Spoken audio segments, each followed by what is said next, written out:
Okay, hi everyone. We're going to get started in just a few seconds. See, already a lot of people are joining us here.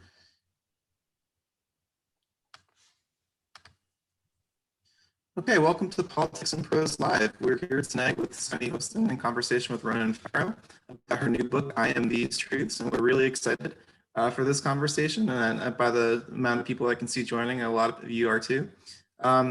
We really encourage everyone to purchase a copy of the books for tonight.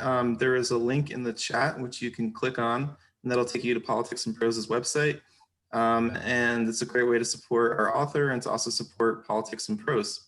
And also, the latter portion of tonight's event is going to be dedicated to your questions, and we highly encourage you guys to ask questions. And you can do that by clicking on the Q&A icon at the bottom of your screen. There's also a chat that we have, but it just makes it a little bit easier if you can keep your questions to the Q&A box there, and we'll try to get to as many of those as we can. Now, with that out of the way, it is my honor to introduce Sunny Hostin. She is an Emmy-winning journalist, columnist, lawyer, public speaker, and co-host of ABC's The View. She's also the author of Summer on the Bluffs, the first book of a 3-part series. Tonight, she's here to discuss her memoir, I Am These Truths, which chronicles her journey from growing up in the South Bronx to becoming a U.S. assistant U.S. attorney, a journalist, and an advocate for social justice. Tonight, we're also honored to welcome Ronan Farrow, who will be in conversation with Sunny. Ronan Farrow is a contributing writer for The New Yorker, where his landmark investigative reporting on the Harvey Weinstein won the Pulitzer Prize for Public Service. Farrow is also the author of the best-selling books War on Peace and Catch and Kill. And with that, please help me in welcoming Sunny and Ronan. Hey, everybody. Hi, Sunny. Hi, Ronan. I miss you. I miss you too. This is such a thrill to do this and such a perfect solve for the loneliness that I think we're all working through in our different rooms, locked up and Zooming day after day. Everyone, thank you for joining. Thank you for believing in Sunny. She's worth believing in. Thank you for believing in literature and supporting this book. I don't do something like this without actually reading the damn thing. And you know, I knew that it was going to be something special from having worked with Sunny a bit over the years, but I can vouch for it absolutely being that. And more inspiring person. Her story is rich with really unexpected insights that I felt helped me understand the national conversation right now and people in different walks of life.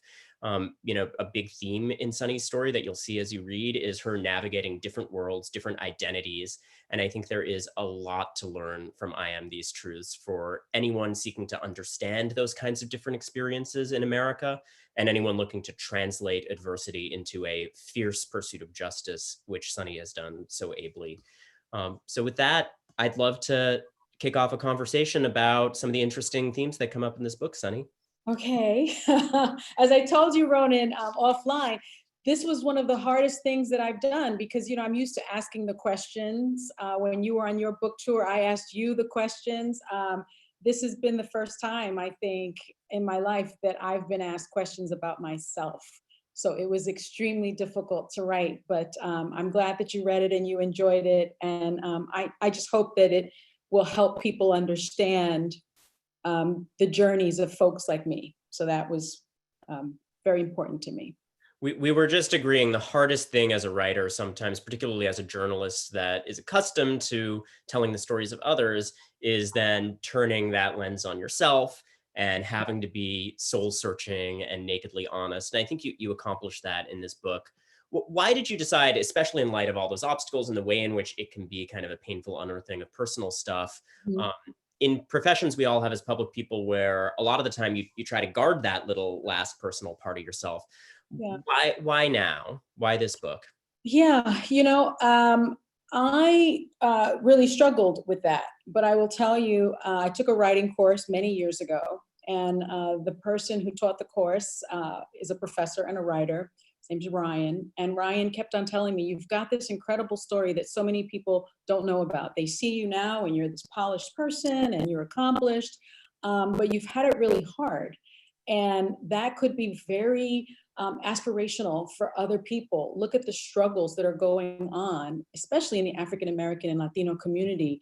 You have to try to put pen to paper just to give some people hope, because it's such a hopeless time right now. You're seeing, you know, African-American men being unarmed, being brutalized by the police. You're seeing, the maternal care that Black women are getting, which is abysmal.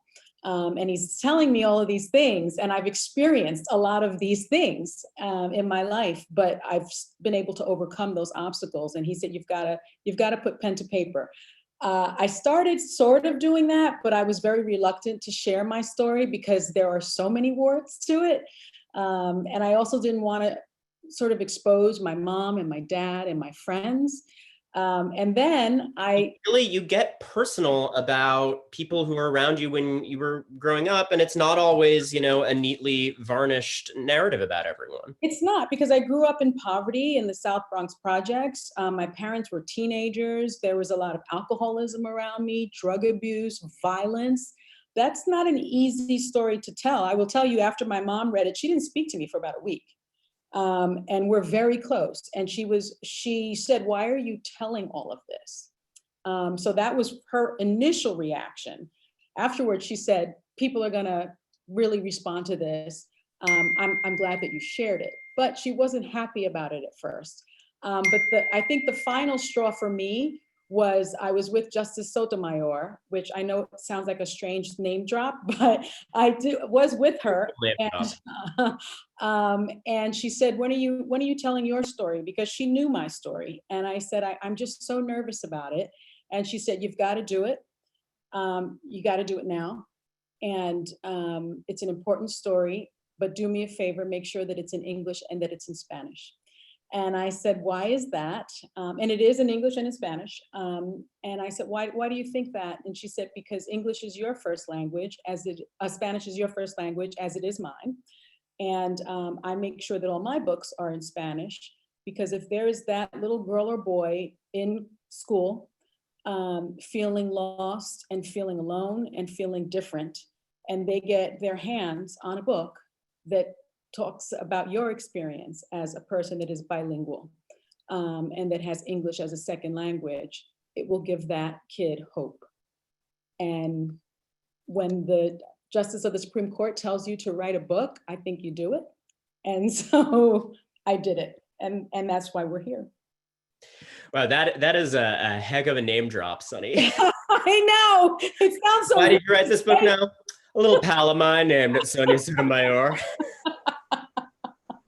Well, one thing we were talking about offline is, when you write a book like this, I know for myself, especially writing my most recent book, which was more personal and more narrative, time balancing, yes, the reporting of facts and trying to do justice to the themes, but also trying to make it not workmanlike and really create a work of literature that matters. And I'm sure you spent some time kind of immersing yourself in useful inspirations. Anything you can share?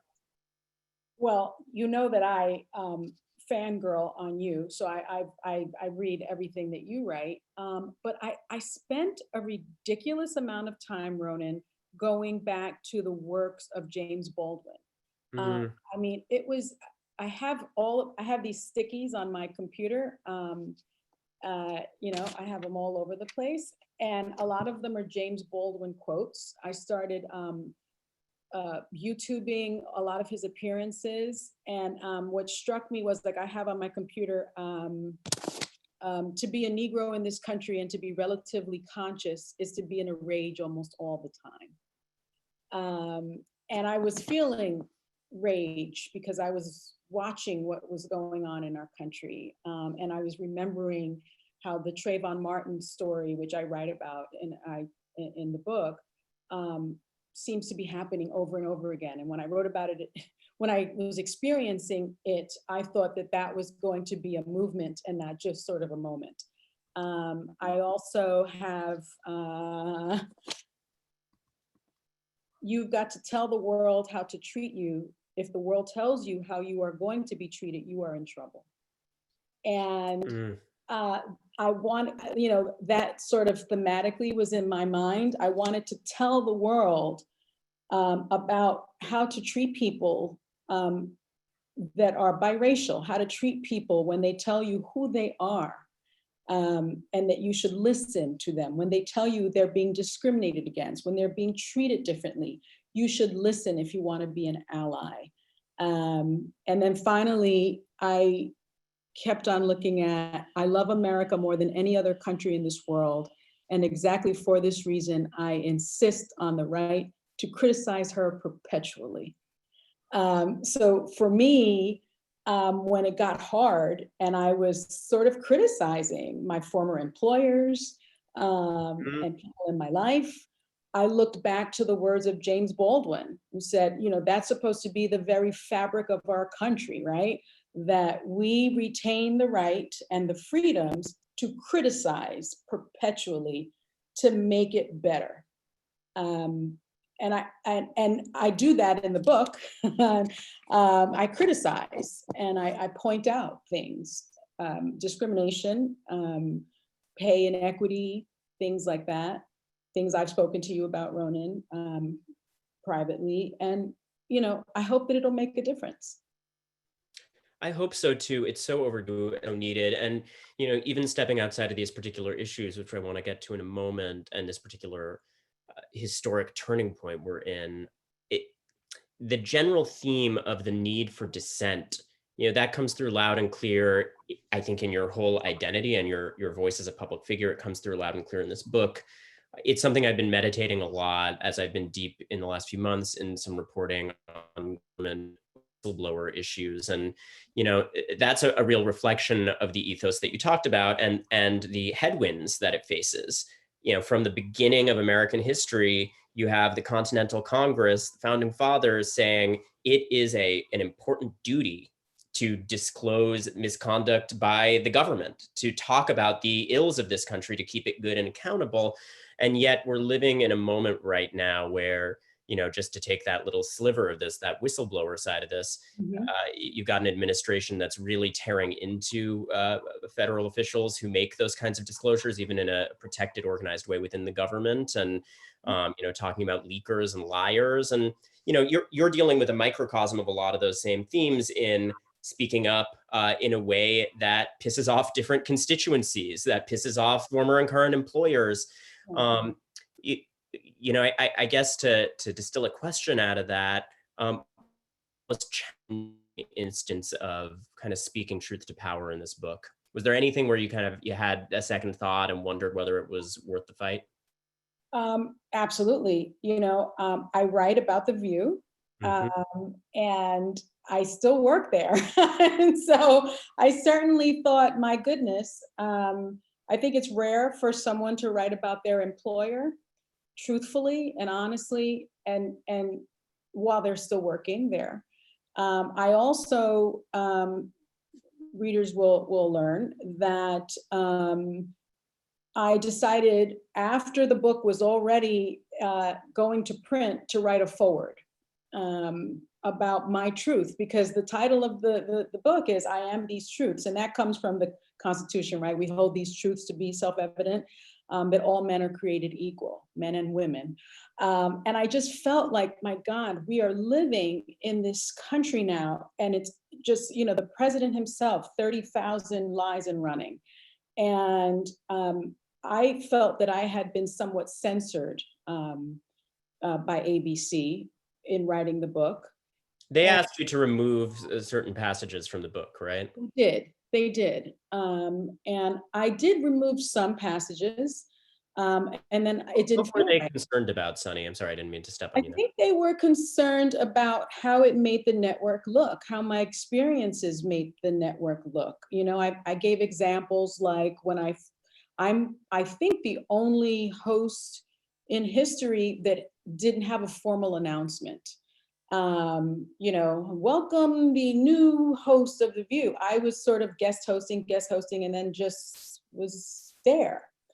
And do you think that was because of your race, Sonny? I think I was treated differently than a white woman would have been treated. Yes, I do. And, you know, I was given a dressing room on a different floor. And I noticed that other co-hosts that came on after I came on were given dressing rooms on the main floor with everyone else. And while that seems like a small thing. It's those little indignities that make you feel and question whether or not you are being treated differently, whether or not the expectations for you are just different, whether or not, and you wonder, am I being crazy? Am I being sensitive? Am I playing the race card?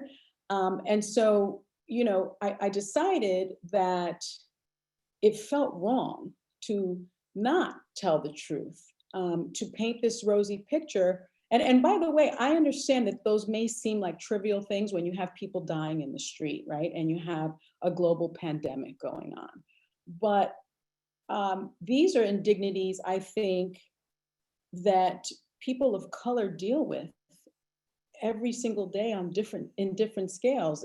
And for me, I thought, well, I'm a woman who grew up in poverty, and supposedly did the right thing, right?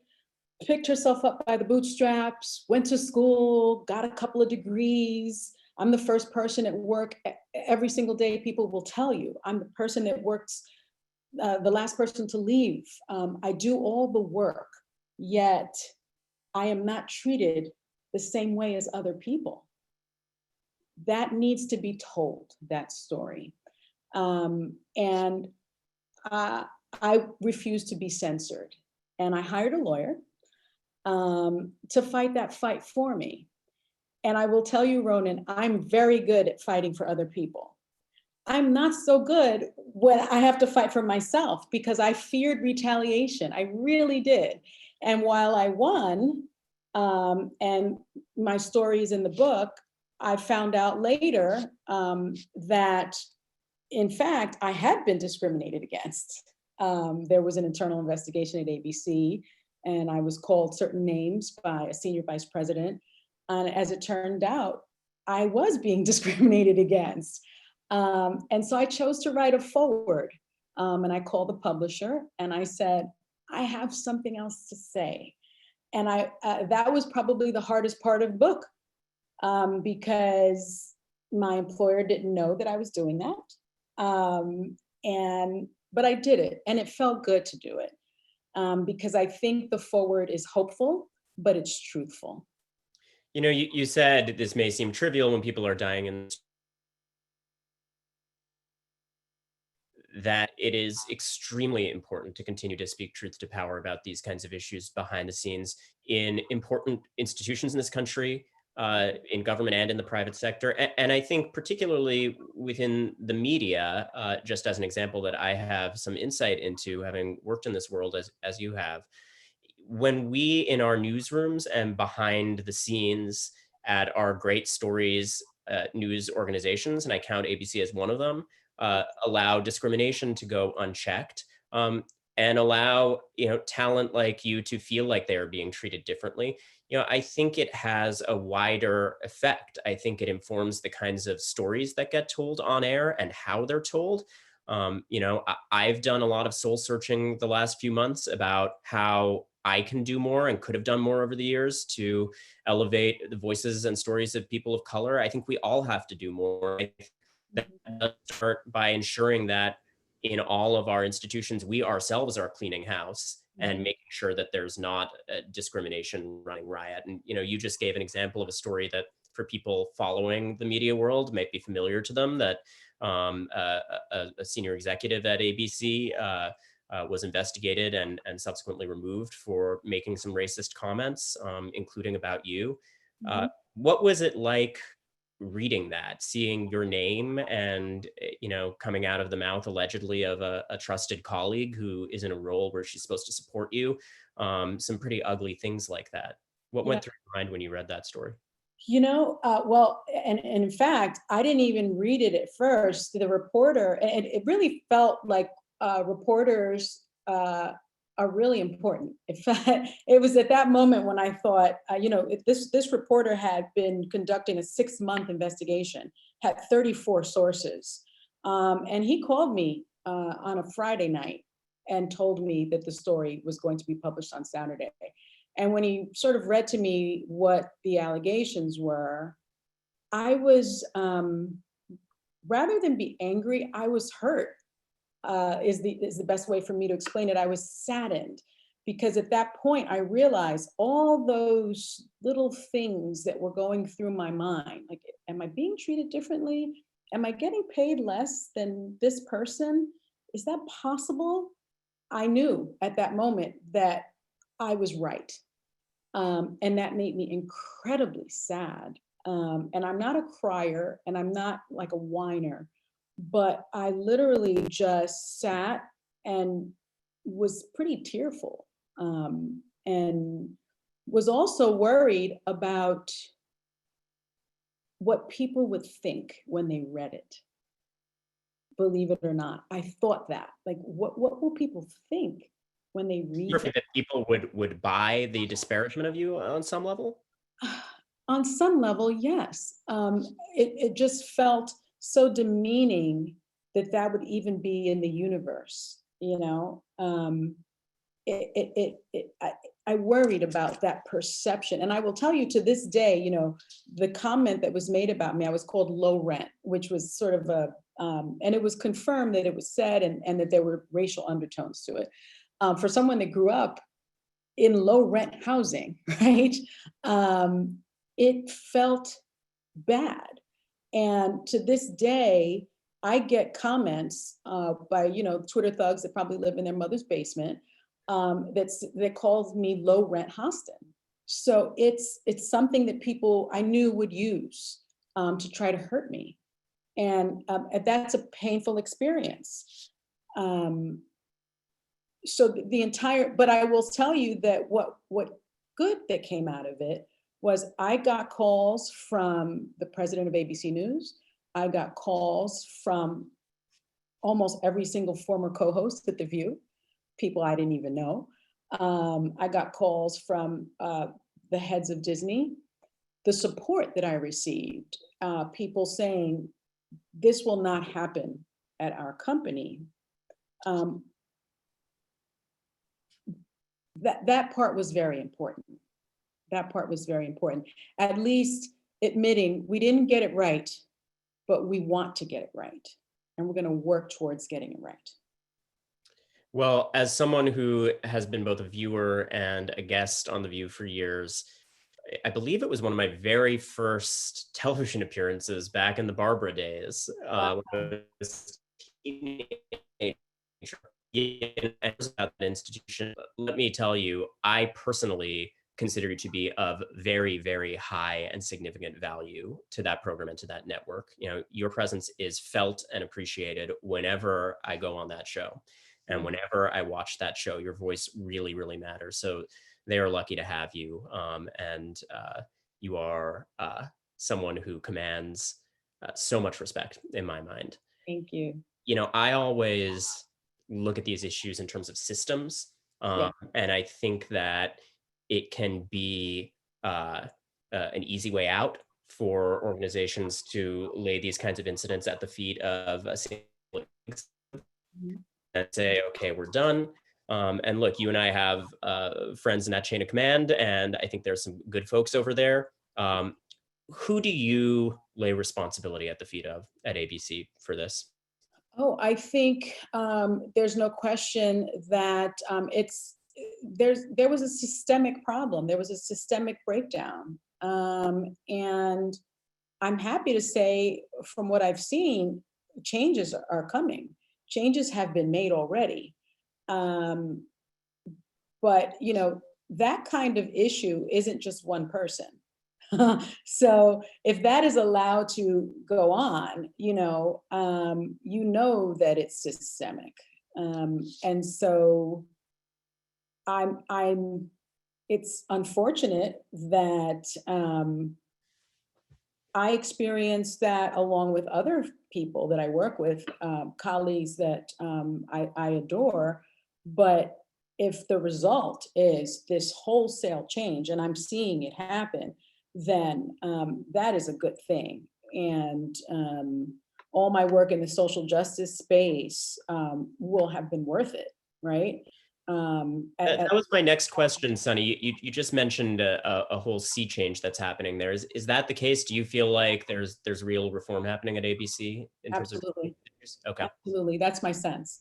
That's my sense. And I've been kept in the loop and consulted about what changes need to be made, which is a wonderful thing. That, having done some pretty tough reporting on multiple news networks, I've seen the way in which executives can dig in and be resistant to that kind of accountability, even when there's a huge swell of employees calling for it. And it's a tough thing that you're doing and standing your ground on that. And, being in conversation with folks at a working level over there, I know that it's appreciated. And I hope you get that issue to where it needs to be. What specifically was cut after those conversations and that back and forth from the book? I cut out specific references to some on-air talent. I cut out some. That was the majority of it. Specific references, storytelling. Things your co-hosts had said, or not necessarily my co-host, but just things that happened with various people. I cut out some of those things. And I can't say that I regret doing that, because the majority of what I wanted to say is there. And I'm okay with that. And I think that because the forward is there, the story is there, and I'm fine with that. I am fine with that. How through those analyses myself, if you were to look at the cutting room floor of virtually any project I've ever worked on, there's so much stuff that would be sort of sensational headlines, but that's not really the goal when you set out to tell an incisive story that hopefully speaks to some bigger truth. Exactly. And I've done that here, and I'm sure, when you made the call to not include something, it was with good reason. Yeah. What advice do you have for the rest of us, for your white colleagues in this industry and your white colleagues at your network, in how to be better allies for our colleagues of color? Yeah, it's a good question. I think there's a difference between performative allyship and real, true allyship. So, for example, I had people calling me when I was going through this and say, "Oh, this is just so terrible that you went through this. And if there's anything that I can do, you let me know." But when I said, it would be great if you also pointed out that you witnessed this, and that if you want to share your salary history with the investigators or anything like that, that would be helpful, because this is happening across the board.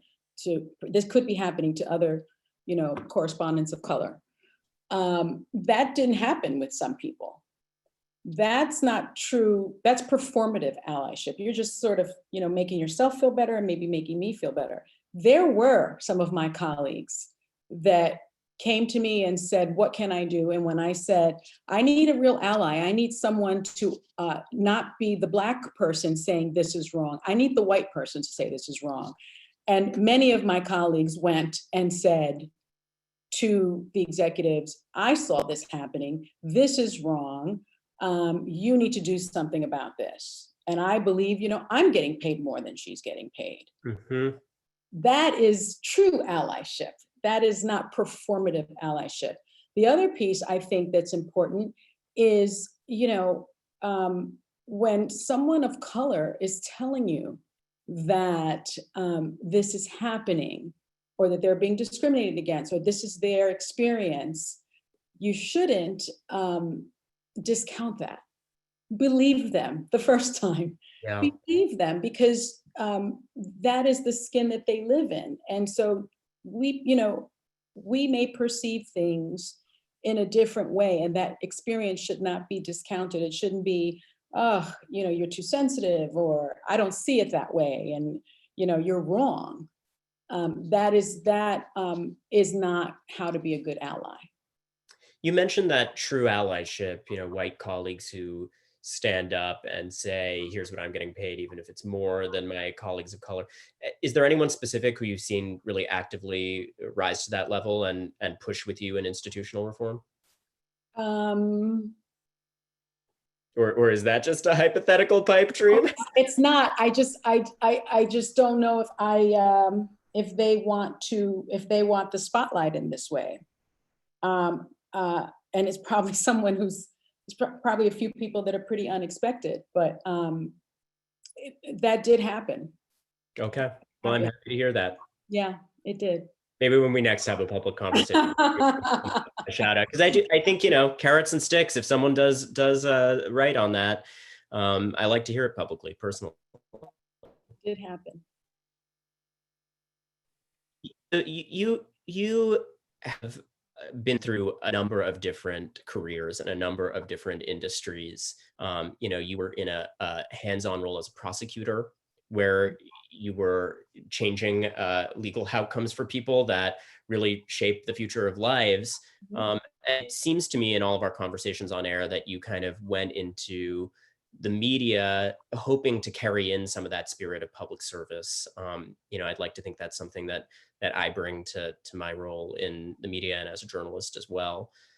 How do you think television news is going to evolve in the coming years after all these difficult conversations? And do you think that it is achieving that role, informing people as a public service and telling stories that need to be told to an extent where it is adding more positive than it is subtracting? You know, Ronan, I think that unfortunately, because news has been monetized in the way that it has been monetized, it's gotten away. Journalism has gotten away from being as factual as it could be, and also it has, and also one of the reasons that some of the stories that need to be told that truly reflect what's going on in the country aren't being told is because there's a lack of diversity editorially in newsrooms. And that needs to change. So what I'm seeing lately, what we saw, I think, with President Trump, is that people made money when he was on air. So that was terrible for journalism and really terrible for the country because of the lack of fact checking. But networks made money, right? I think now people realized how terrible that was. And so you're seeing more real-time fact checking, but you're also seeing a lot of opinion journalism.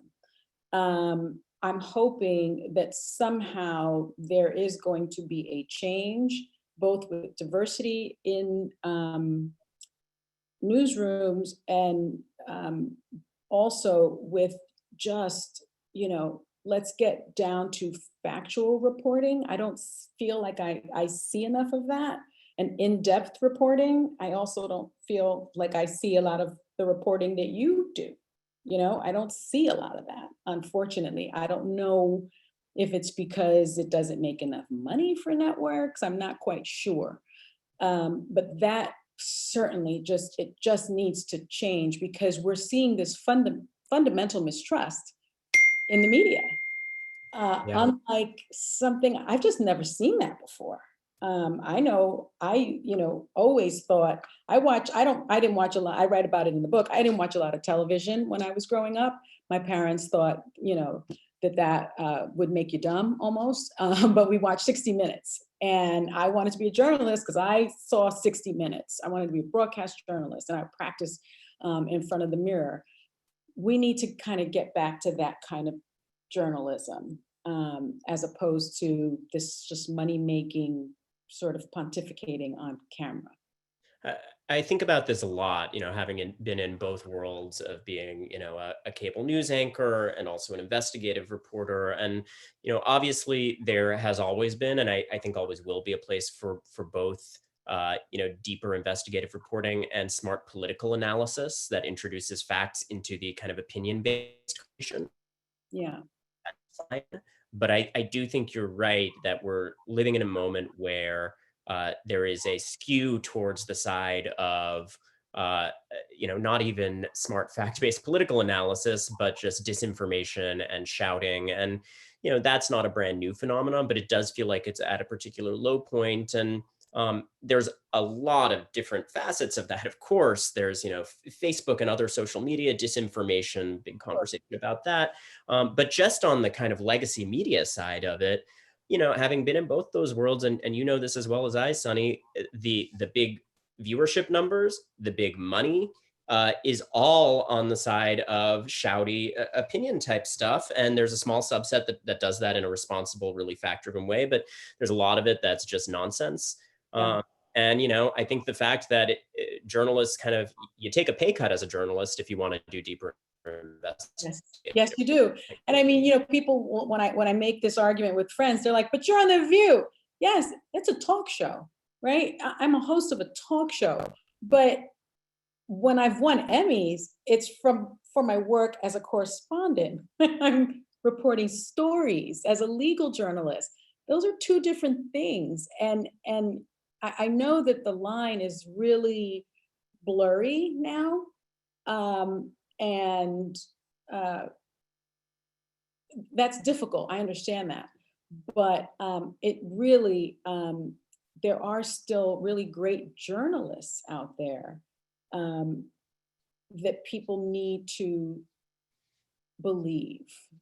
There's a lot of great print and television journalism happening. And, I've thought a lot about how do you, I am fortunate in this. I've been lucky to have, deeper investigative stories that hit a wide audience. It's really difficult alchemy to achieve. And, I do a lot of thinking about, okay, how can we get more kind of important stories that are also gripping in a way where it's going to get to that wider audience. And, I think what you accomplish in a talk show context on The View is really important, which is you are a factual voice and you do push back when there's disinformation. That's my role on the show, is, when I am speaking, it's always based on fact. And so I try to keep my legal hat on and my journalist hat on. I'm not just shouting without a fact-based argument. And I think, although I do understand that sometimes that's difficult for a viewer, right? They think it's all opinion, as opposed to fact checking. And as you mentioned, making sure that this information that people are being given that is just riddled with lies and falsehoods is corrected.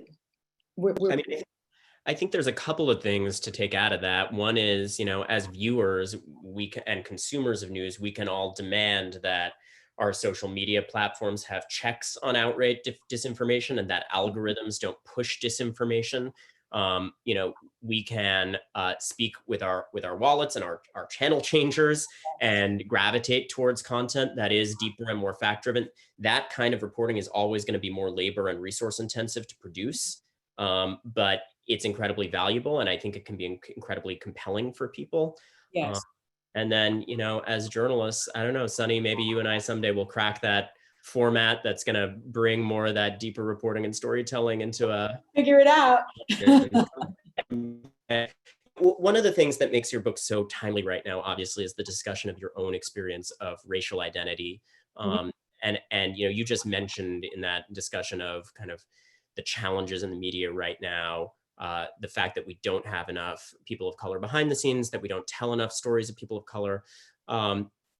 Obviously, you started writing this book before the killings of George Floyd and Breonna Taylor and so many others who have been unjustly murdered. In the aftermath of these tragedies and with the amplification of these issues that we've seen with the Black Lives Matters movement, do you have any recent reflections on the questions of identity that run through your story that you want to share since writing? Yes, I write in the book that, as the child of a Black father and a Puerto Rican and Jewish mom,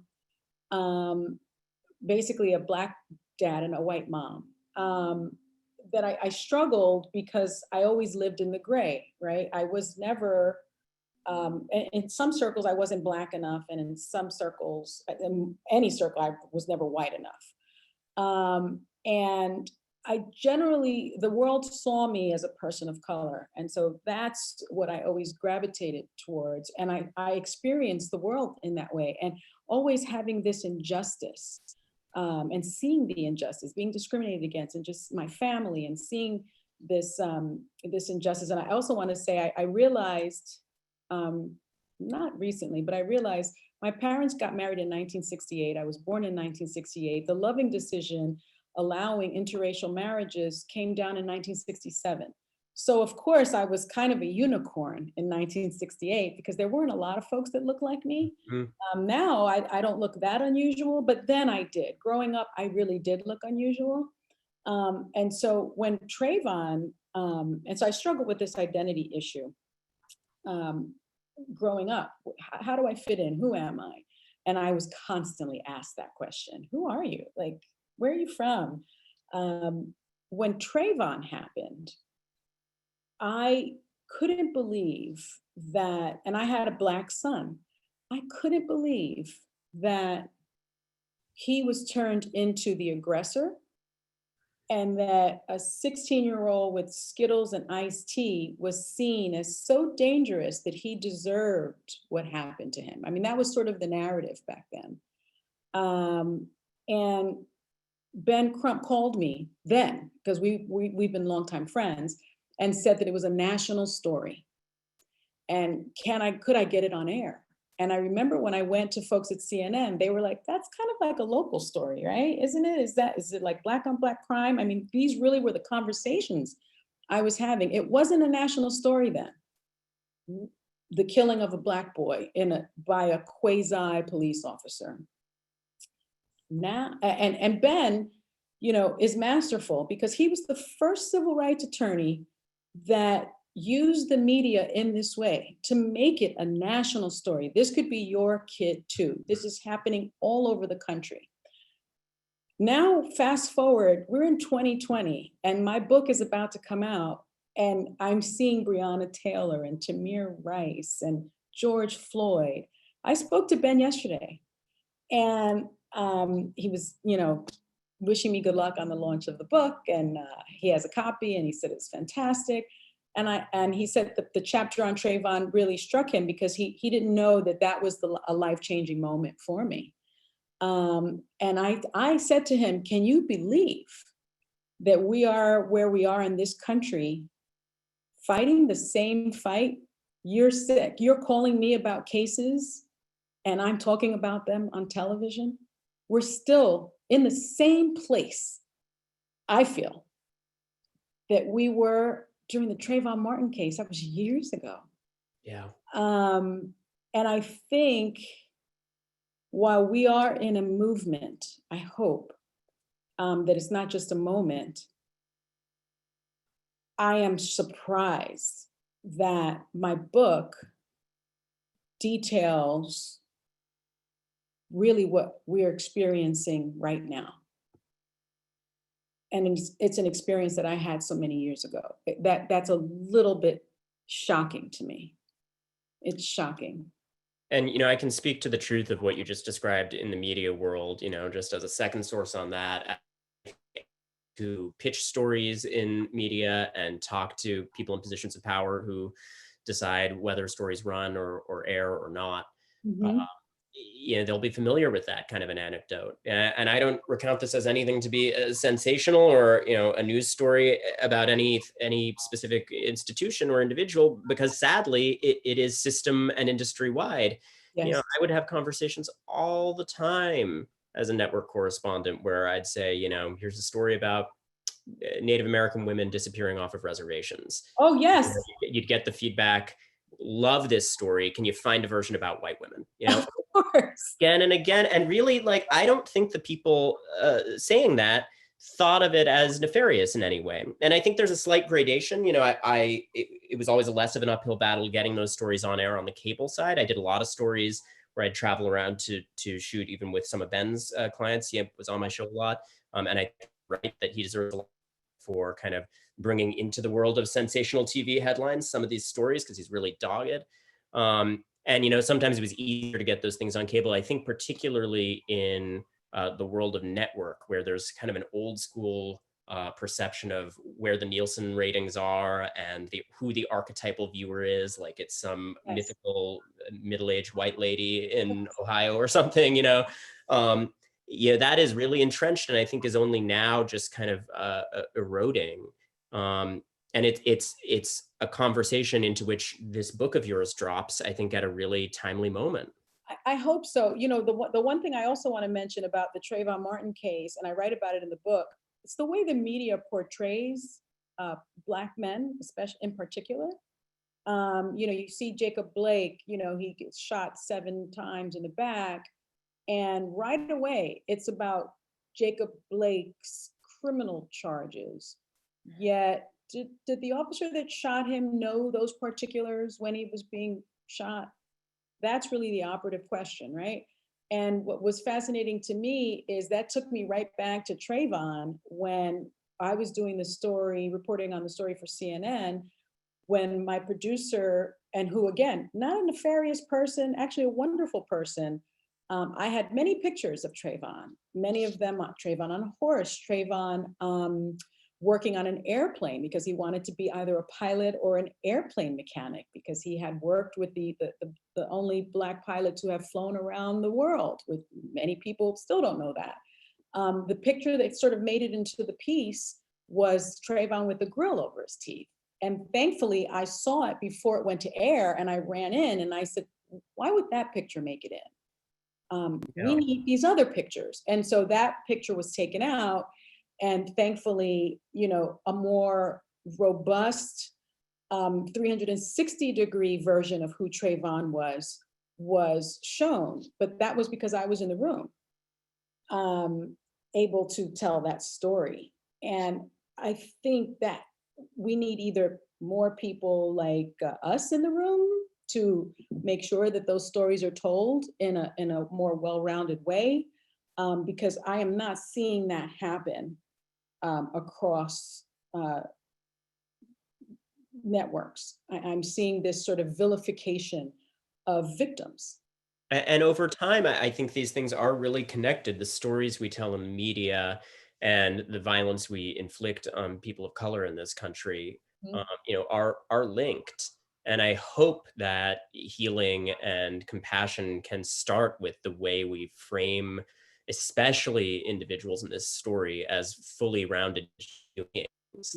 You know, that you prevail in that conversation. I know in my family, you know, I can't speak to being inside these issues. I'm a white guy looking from the outside in, but I do have siblings who are people of color, of several different ethnicities, and I have Black siblings. And, you know my family, especially being mixed race, has really struggled with how to have conversations about this. You know, I think that there are people in my family who, coming from a place of love, have gone to, for instance, my brother Isaiah, who's, you know, a big Black guy. He's like, you know, 6'2", and he can be intimidating to people when he walks down the street. He's gotten some calls from family members saying he's traveling right now. You know, don't come back to the United States right now because we're afraid for you. You know, as the whole Black Lives Matter conversation played out, a bunch of people saying, you know, don't come back. And if you do come back, you know, just please, please, please never talk back to a cop, like just scared he's gonna die. And you know, I don't appropriate it. You know, in fact, I'm saying this from a place of love, but like he's a grown ass man, and you know, he wants to be defiant and independent and walk down the street whatever way he pleases, then that's really his call.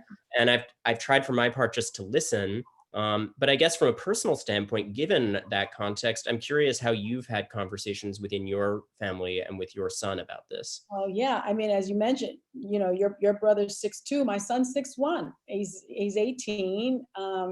He's an athlete. You know, he's very social and charming and a big teddy bear. But I can imagine maybe if he's walking, you know, down the street and it's dark, maybe he appears intimidating. In my mind, anybody that knows Gabriel knows he's not, but maybe with all the implicit bias and the times that we're in, maybe he could be. So these are conversations that I've had with him since he was a little guy. And I just recently, you know, he runs track, and he wanted to run around our predominantly white neighborhood. Most of our neighbors know him, but who knows, without a shirt on. And I was like, please don't do that. And he thought that was very crazy, but in my mind, I was like, there's, you know, he'll be sweaty, it's hot outside, and he may run across this person that thinks, what is he running from? As opposed to maybe he's an athlete that's going to college as a runner and he's just working out. And he did me a favor and he put a shirt on that identified his college. And because he knows, because of our discussions, that as an 18-year-old Black guy, you know, Black teen, that this is the world that we live in. And I do it out of love, and nothing more. I just want him to come home. And it's unfortunate that that is where we are in our country and that we are still there. And I hope again that this is a movement and not a moment, right? I hope, and I write about that in the book, that I think that fundamentally we're good, you know, we are good people and we are more alike than not. And I really believe that. So I'm hopeful that that we're getting better as a country. I hope that we get to a point where athletic young people of all creeds and color can take off those shirts and have it be nothing but a good old-fashioned innocent Instagram thirst and not fear for their lives and to make their moms frightened. You know, this is probably a good place to bring the conversation to a crescendo here. This theme of identity runs through all of I Am These Truths. And, you know, from your early kind of struggles with where you sat with these different parts of your racial identity, you know, you talk about the significance of names and labels and going from being Asuncion to Sunny, and, you know, your mom adopting the name Cummings because maybe that would make it easier for her as a Latina woman with a Black husband to secure an apartment lease.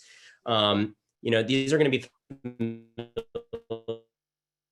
with a lot of people.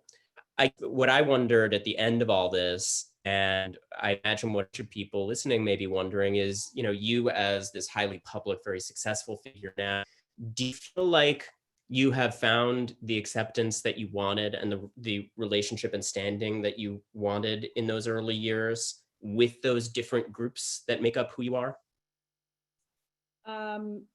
I have found that acceptance within myself,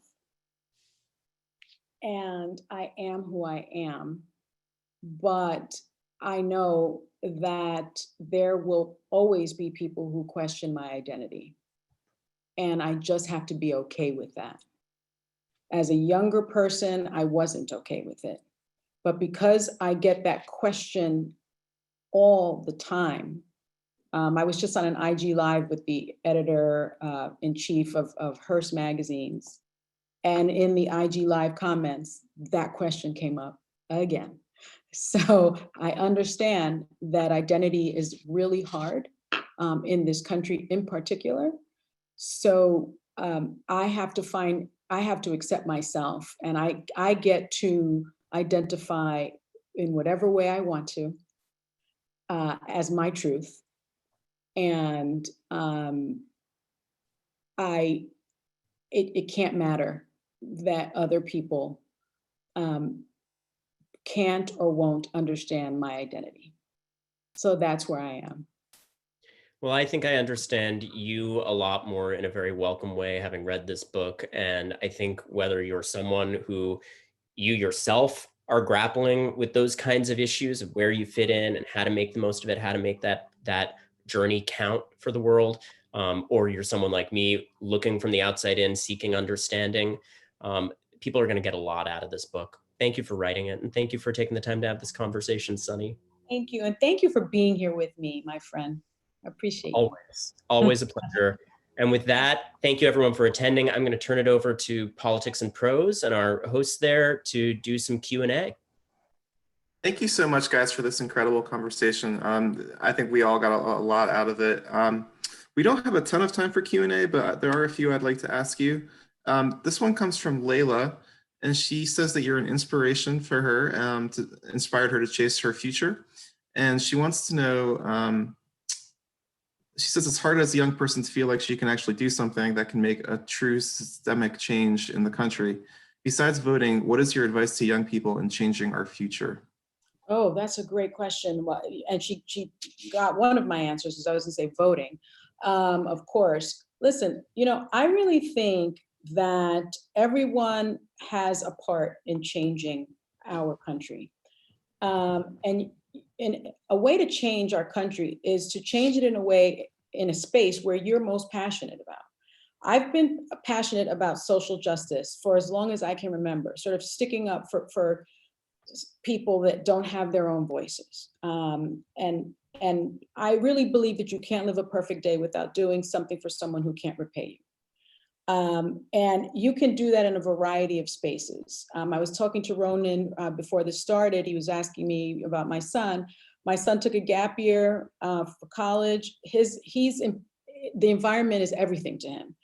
Not social justice necessarily, but in the environment. He's in Oregon and Utah and California, right where the wildfires are, which is giving me a lot of agita, taking earth samples and water samples because the environmental conservation is what makes him light up and tick. And he wants to save the world in that way. He wants to use his voice in that way. So whatever, Layla, whatever way, whatever's important to you, use your voice in that space and you can make a change. Because even if you think, well, I didn't really make a change here. If you change something for one person, you don't know what that's going to do. You really don't. I've had people come up to me and say things like, you may not remember this, but you said this, and it changed the trajectory of my life. And I mean, I would have never imagined that. So I say, you do what you are most passionate about. And in that space, you make that change, wherever that is. Maybe Ronan has a different take, but that's kind of. I think that's right. I'm with you, and I would go back to vote. Our questioner said it, you said it, Sunny. Yeah. It is not a partisan thing for to suggest that people raise their voices in a democracy. So I would take that opportunity to do that now. Don't underestimate the power of protest. And protest doesn't have to be organized. It doesn't have to be, part of one of these huge protests. You can speak truth to power with your employer, in your classroom, to your landlord. You can make a change one person at a time, and that can lead to systemic change. Thank you for that. Our next question comes from Ramiro. He is also a big fan, and he says, it must be challenging to bring forth progressive ideas on The View. I wonder how you manage to stay true to yourself while working on a mainstream network. Well, I will say that what is most difficult is we don't have a lot of time, right? Each segment's like 7 minutes and then 5 minutes and then 4 minutes. And you want to be respectful of every host. And the topics that we talk about are really dense and important. So I don't find the format that easy, but I don't ever feel chained. I don't ever feel like I can't speak truth. And I will tell you, oftentimes, I'm able to tell my executives, we need to pick up that conversation again tomorrow. One of the great things about having a platform and having a seat at the table is that you get to make those kinds of changes, right? You get to make those kinds of decisions and have that kind of input. Someone once told me that every decision that is made about you is about your career is made when you are not in the room. So you need to have a champion that's in the room, that has a seat at the table, that's also and has power and is willing to spend that power on you. And that kind of stuck with me. And so what I try to do with the little bit of power that I have at that table is I try to give voice to those values, progressive or otherwise, that can sort of make change for someone else like you. So it's difficult at times, but I think it's, I feel like I'm able to do it. This question is from a person who says that you mentioned the Loving versus Virginia case and how it impacted your identity. They say as an LGBT person, they benefit from Obergefell, and obviously all eyes are on the Supreme Court right now. What do you say to people whose identities and life decisions are subject to judicial influence at a time when McConnell is trying to force through another Trump nominee? I would say that I know it feels scary. I know that it feels scary. I was talking to my dad, actually, who's recently moved in with me after selling his home in North Carolina. And he reminds me that I'm the first person in our family on his side to enjoy full civil rights. And that he feels that those rights are being taken away, chipped away at. And that scared me. So I would say, yeah, it feels pretty scary. I would also say that, and not only that decision is coming up and is at risk, you know, people that have Obamacare or the Affordable Care Act, that's coming up too. I think you have to keep the faith, but I also think you have to vote. And I also think you have to call your senators and your congresspeople. And I think you have to make your feelings known. I think you have to organize with other people in the LGBTQ community. And there is real power in that.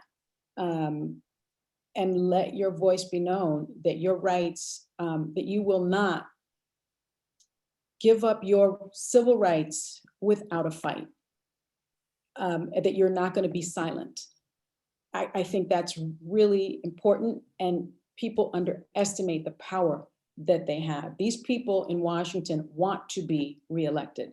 They want the power, and you have to speak up no matter where you are. You may think you don't have the power, but I know it's scary, but you've got to speak up, because this vote actually in November, I think is probably the most important vote of my lifetime. I don't know if you feel the same way, Ronan, but it's almost like, it feels like everything is at stake. I think that's absolutely the case from my personal standpoint.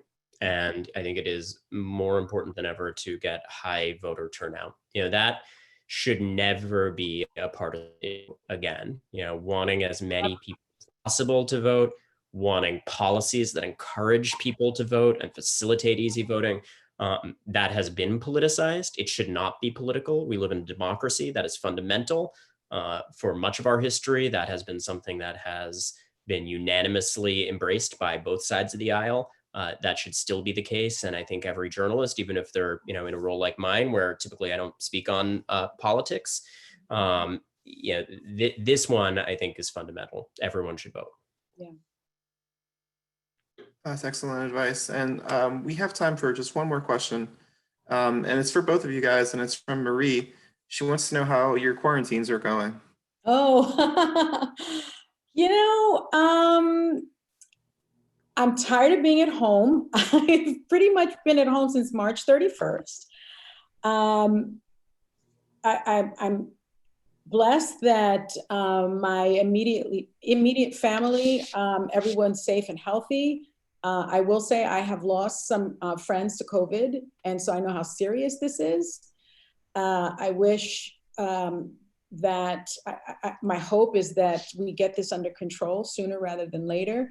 But the one thing that has happened is that I've gotten this time with my children and my husband that I would have never gotten. Ronan knows I'm always on the run. I leave my house really early. I come home really late. My husband leaves usually at 5 o'clock in the morning. He's in the operating room most of the day, comes home at like 8 o'clock at night. His feet are swollen. It's like a disaster. We're like having family game night a couple of days a week. We're playing Monopoly and Clue and Uno. And it's been incredible how much time we've had to spend. And he himself said that he feels closer to the children now than he's ever been. And that is the one blessing that we've had. And I get to, you know, I've cooked more than anything. And I think we've all gained about 20 pounds in my house at least. But what about you, Ronan? You know, I'd lead with the good. I too feel really fortunate. And, you know, I'm very conscious of the fact that I've got a steady job at a time when a whole lot of people don't. And, you know, I'm not fearful for being able to make ends meet in a difficult time. And I've been able to hole up with my partner and spend some time with him, which is lovely. You know, I'm here at my mom's place right now in New England. And, you know, it's really be near her. Said, you know, it's been a hard time, I think, emotionally. Just the weight of what's going on in the world can be hard. It's definitely hit me. You know, I think for a lot of us who are lucky enough to be able to do most of our jobs from home, you really feel how the pandemic creates, you know, you can't meet with sources. Every editor I have, God bless them, they're doing incredible work, keeping things going. But they also are, you know, dealing with kids screaming in the background and Yeah. struggling to keep communication going. And, you know, you feel all of it. And I've spent the summer trying to work really hard. And, you know, the last few weeks I've had a lot of all-nighters working on a story. And I feel fortunate for that, but also definitely, you know, if you're one of the people out there working from home and feeling they're uphill to just get up and do work every day, you know, I'm right there with you. It can be hard. Well, thank you so much, both of you, for being an inspiring conversation. Everyone can buy the book. It's called I Am These Truths. There's a link in the chat, and we encourage everyone to do that. And once again, thank you, Sunny and Ronan, for spending some time with us this evening. This has been great. Thank you. Thank you, everyone, Thanks, for joining everyone. us Sunday. I appreciate that. Thank you. Be safe, everybody. Stay Take safe care. and healthy.